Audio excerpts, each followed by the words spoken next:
Can all kinds of religious orders serve the church in a variety of ways? Of course they can. Can some religious orders serve the church in ways that either we can't or we don't? Of course they can. Are there ways in which the Society of Jesus itself can serve the church that others indeed may be able to do, but that we can do with a particular elan or characteristic? The Society, by God's grace and out of its history, right from the beginning, has had a reputation for and an inclination toward serious intellectual work, asking serious questions on the highest level of abstraction and investigation, historical, theological, philosophical, scientific, whatever the ways are.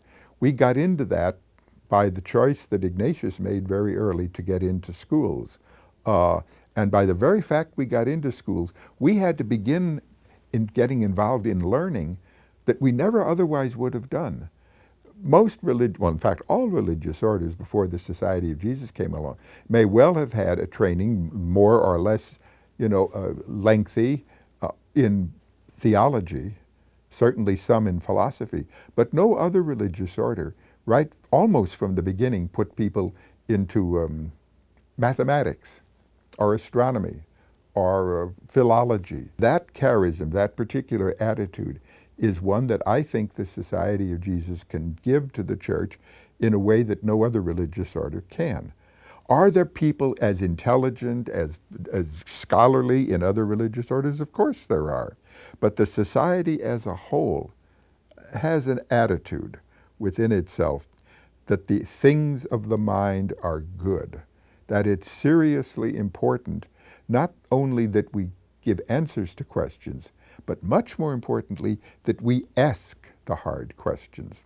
We are asked right from the beginning, when we come into the novitiate, when we make the long retreat, we're asked to question ourselves, to ask our motivations, to ask why we're doing what we're doing, to attempt to understand, as for example, paragraph, is it number 21 or 22 in the exercises say, to try to understand what the other person means by what he or she says, to put the best possible interpretation on it, and if one can't put that interpretation on it, ask the other person, what is this that you mean?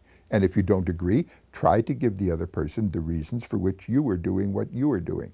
That whole attitude of questioning, I think, is a gift that the society can give to the church that others do not give. Secondly, it can be abused, but I think the attitude of what sometimes people call the fourth vow of obedience to the Pope. It is not that. It's the fourth vow of mobility.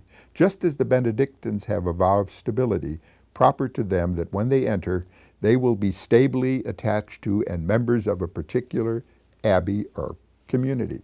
So the Society of Jesus has taken a vow of mobility, and that is that they will always be immediately available for service on whatever particular mission the Holy Father sends us on. That's a particular way in which we serve the church that others don't. It's very hard for us to realize that it wasn't at all common before the Jesuits came along. It wasn't at all common for the Pope to say to so-and-so in such an order or so-and-so in this order, go off to here, go off there, go in such and such. There'd usually be a lengthy discernment. It might depend upon a particular province. It might depend upon a chapter meeting. Within the society, the Pope can ask the general, send somebody to Timbuktu, would you please? And the general can ask somebody, would you be willing here and now to go to Timbuktu? That's a very different thing. I think the academic and the mobility are two things that distinguish us in many ways from other religious orders.